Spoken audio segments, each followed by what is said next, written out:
Good afternoon, everybody. Hope you're all doing well. Welcome to my channel. Welcome on this not too bad Sunday afternoon.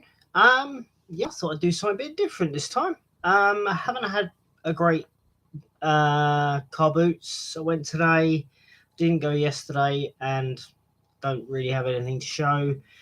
Got one thing, but I'm going to leave that until I've got more stuff to show. So I thought I'd do something different today. Because I wanted this channel to basically do different stuff, not just toys. That's why it's got the tings on the other end. So, toys and tings. And one of the things I wanted to talk about today is being a film and TV extra, which is what I used to be. I did it for a little while. It was something I dreamed of as a kid. Never thought it would happen. And I can tell you, everybody, it is possible. Um, so basically, I'm gonna go for a couple of bits before I tell you sort of what I've been in and stuff like that. I went for an audition many years ago down at Shepton Studios, which is just down the road from me, and there was a registration for an extras company, and they recommended another place as well. What I would say is, if you want to do, become a film and TV extra, join as many agencies as you can. That way, you're more likely to get more work. I was with one extras company, and I probably got 2 jobs a year. So the more you join, the more likely you are to get some work. Um, you don't have to be a certain age. You don't have to be, you can be anywhere from baby up till an OAP. It doesn't matter what colour you are, black, white, green, purple, whatever. It is literally, whenever there is a production happening, they will look out for all different sorts of people. And I think one of the most important things is your skills. If you can do various stuff, like for example, I used to be able to do some juggling. I don't know if you can ride a horse, if you can ride a car, motorbike, if you can do archery, if you can, all sorts of different skills that will help you out big time. And sometimes it will help out if you have various different costumes, whether it's I don't know, like suits of arms, or an old police uniform or army uniform, anything like that. So basically, I joined Mad Dog Casting many years ago, which is now Mad Dog 2020. And the idea was, I registered online, and they called me up and said, "You've been successful. We want you to come in for a registration." They took pictures of me. They told me what was involved. They did the two main pictures which you need, which is a portrait shot and a full body, and that was the main one. You can add other photos. So yeah, there was no upfront fee, which, as far as I'm aware and I've been told, you shouldn't have to pay an upfront fee. The fee comes after your first job. So once you've done a job, whether it's an advert, whether it's a film, anything like that, your registration will come straight out. So basically, from that point, once you've registered, you basically wait. And for this agency that I was with, they did it by text. They would text you and say, "Are you free on these days?" If you are, you would reply and say yes. And then obviously you'd have to keep them in your diary to make sure that you're not going to do anything else. And then if you get successful and the production want you, they will call you up and say, "Right, you need to be here on this date, this time, blah blah blah." So one of the most important things you need to know about being an extra is being on time. I need to be mega early. I used to be late all the time because I have OCD. I would always make sure I'm there mega early. So that's one of the things. So, without any more talking on that of the stuff you need to do, I will talk a little bit more afterwards. But I'm actually going to show you some of the stuff I've actually done, and what my part in it was. One of the last things I did. Now I've got this on DVD because I just wanted it anyway. I did a film on TV for one Christmas, and it's called The Incredible Adventures of Professor Brainstorm. And yes, if you're wondering, that is Harry Hill. Now, my job for that day was to be him, and meaning I was his stand-in. Now, in the film, he comes on as multiple characters, and it must be because I'm the right height and whatever. They had me as stand in. So basically, when he went off to get changed, I could stand in, the camera could set up ready. So when he came back, obviously it was set up right. I was on set for 2 different days in 2 different places. The first place I went was with another lady to Oxford, and we were both stand-ins. And the funny thing is, you don't always get used. You're there just in case you're needed. I was there for the whole day with this other lady who was a stand-in. We didn't get used, but we got paid and we got fed and everything else, and we actually got to watch the filming. So I wasn't actually used on that day. And then I don't know whether it was the day or so afterwards, they were filming in Sheer, which is in Guildford, and I was used once, and I got to be in the green room, so the room where everybody sits in there. So I was in there with Harry, and there was a few other people. So I was a stand-in for Harry Hill. That was which was a bit different, so that was cool. Now I can't remember my title in this one. I was at the filming. I'm not going to say I was in it because I wasn't. Most of this I'm not in. You can't see me. I was at the filming of Legend of Tarzan, and I did that for a couple of days. That was filmed. My scene was filmed in Leavesden Studios, where Harry Potter's filmed, and we were in the back lot where Harry Potter was filmed.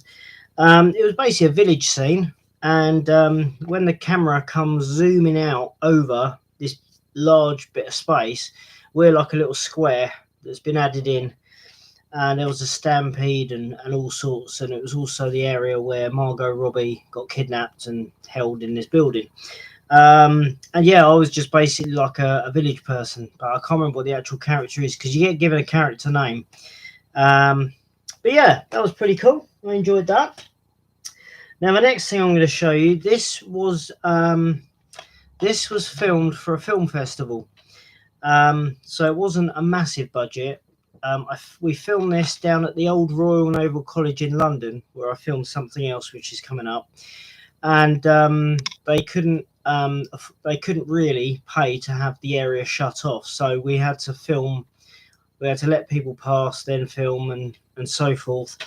And it's called, the film I did was Cesar Chavez, and it's actually a true story to do with slaves and stuff like that. So Cesar Chavez.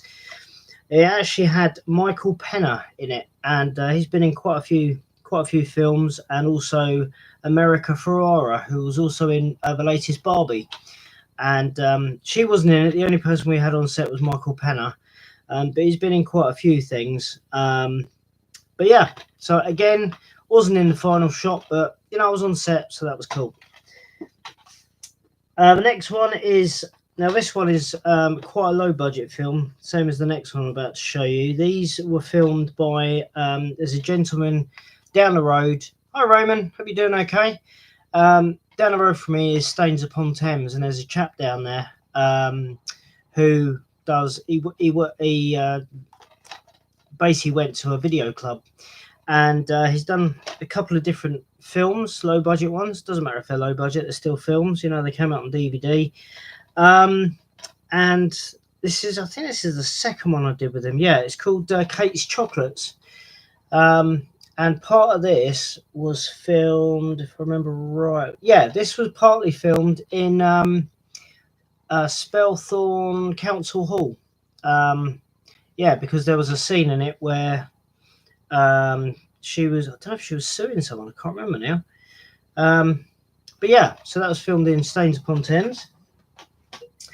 Now this was the first one of the guy who did those filmings. This is the first one I did, called Perfect Break.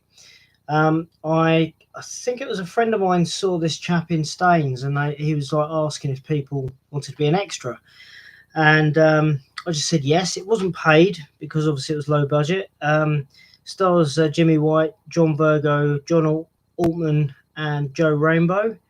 I don't think any of them were actually on set when I was filming, But I went to the premiere and watched the film, and they were all there. So I managed. John Virgo wasn't there, but I managed to get the guys' autographs on this program thing we had.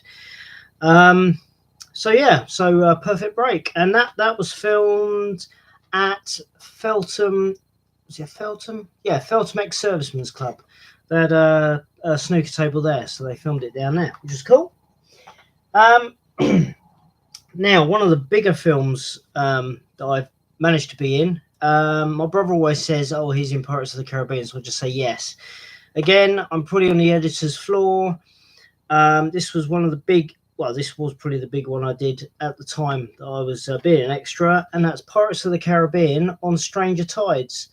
I always remember this because I played a lower class man.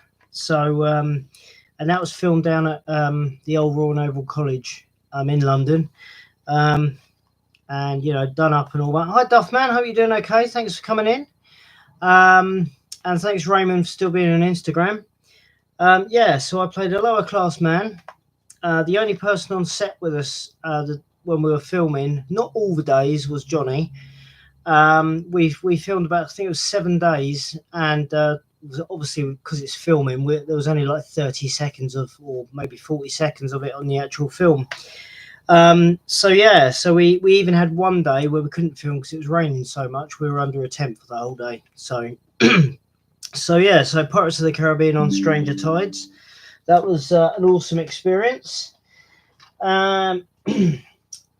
Now, one of the big things I did, which I was awesome that I did, a friend of mine had seen this series. I'd never seen it, and I had to borrow his DVD season 1 to know what it was.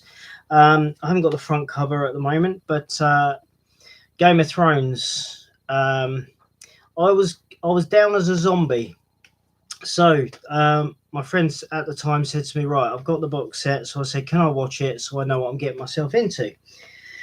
So I watched it. Luckily for me, they were filming down at Shepperton Studios. So it wasn't far for me to go. So I cycled down there. It was a 12-hour day.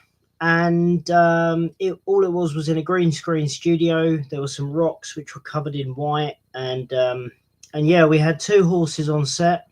And we had a chap called Ross Mullen. He was the White Walker. And it turns out, after a long, long time, that I was actually what was called a white. And I was basically a zombie that was brought back to life. So we were called whites, not zombies, but that was my character title. So so again, we spent the day up there. Ross was on 2 horses.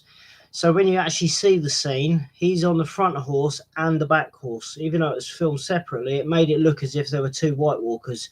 And all we had to do was walk forward, and then when we got to the wall, just walk on the spot.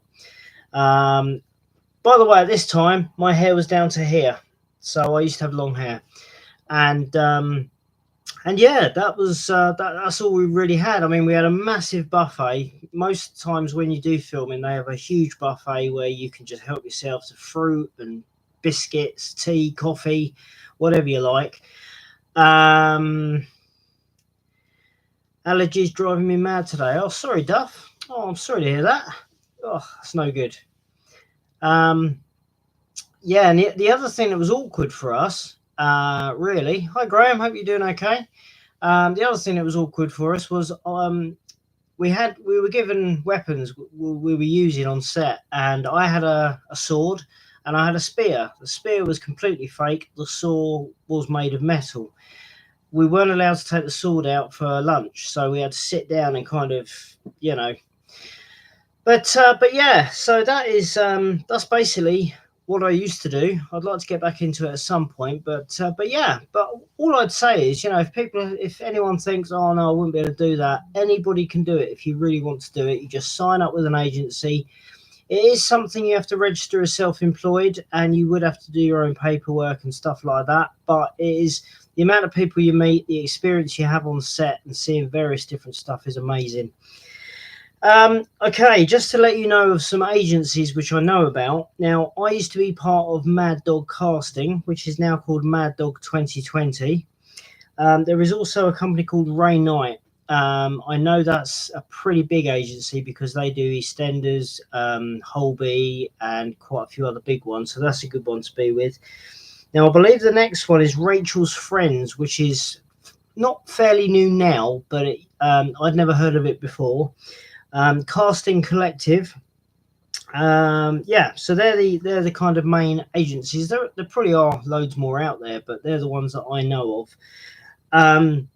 And the other thing you'll find is, even though I've put being an extra, film and TV extra, a lot of people don't like that term, extra. So some people call it supporting artist or background artist, but at the end of the day, you're an extra. You're an extra person on set.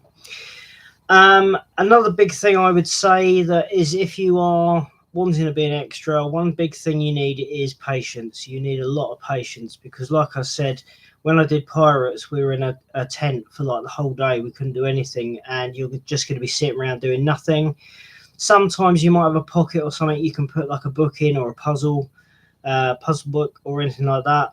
You can't take your phones on set because obviously if they ring or whatever, then you know. But yeah, so that is just a small bit of being a film and TV extra. What I would say is that if you would like to know any more about doing it, if you want to send me a message on here, that's completely fine. I'll try to answer the questions. I did it for a couple of years, didn't do a lot. I had a lot of texts, but I didn't get to do everything. There was a film called Hugo Cabaret, which was about a young kid. It was a Scorsese film about a kid who lived in a clock in a train station. I had texts for Sherlock Holmes or whatever it was, with Robert Downey Jr. and what's the other guy's name? I can't remember the other guy's name, but you know, there was some stuff I was sent. Also, I had texts for Star Wars, like the newer ones. I had about 3 or 4 texts, and that was going to be up at Pinewood, but unfortunately, I didn't get them. So it's the other thing as well, is if you don't get them, it's just kind of, that's just how it is. So if you do want to become one, good luck and enjoy it. That's the main thing, and you get to meet new people as well. And it's a great experience, and you get an eye for what happens on set. So yeah, so that's about it really. But as I say, if you'd like to know a bit more, or you've got any questions you want to ask me about, you know, being an extra, I'll do the best I can to answer them. And I hope that's an insight for you guys. I did one quite some time ago, but it was on my old channel. I had one, I was doing this channel, and then I made another one called PJ Robbie, which was going to be to do with extras and stuff like that. And I just thought, you know what, it'd be easier just to put it all on one channel. So even though one of my main hobbies is toys, that's why I call this channel Pete's Toys and Tings, because then I can, you know, talk about other stuff as well. And this is one of my passions. As a lot of you know, I collect autographs as well, which that is another thing. If you're on set with someone, don't ask for an autograph. Even when you finish work and you come out, don't bother them, because that could affect you as well. So, you know, leave it until you go to the premiere of a film. I went to the Pirates of the Caribbean premiere, managed to get Johnny, managed to get Jerry Bruckheimer. It's just not worth it. You don't know what's going to be next. The next day they could put you next to the main actor. But yeah, that's it really. So I hope you enjoyed that. I hope you enjoyed the look into being a film and TV extra. And again, if you like what you heard and you want to hear more, please like and subscribe and click the bell notification here on Pete's Toys and Tings. And also again on Instagram, if you're watching on Instagram, please just like. No, follow. And then like, if you can. I don't know, I can't remember how that all works, but I know if you follow. So but thanks for joining me. Hope you enjoyed that, and hopefully next week I may have some toys to show. At some point I will be doing some showing some autographs in this slot from Comic-Con. I'm not going to be going this year in November, unfortunately, because of money. You know, I've got a motorbike now, so I've got to look after that. So yeah, that's the only downside. But hopefully premieres will start again and I can get autographs from there. So thanks again for joining me. Have a lovely afternoon, and I shall see you guys soon. Take care.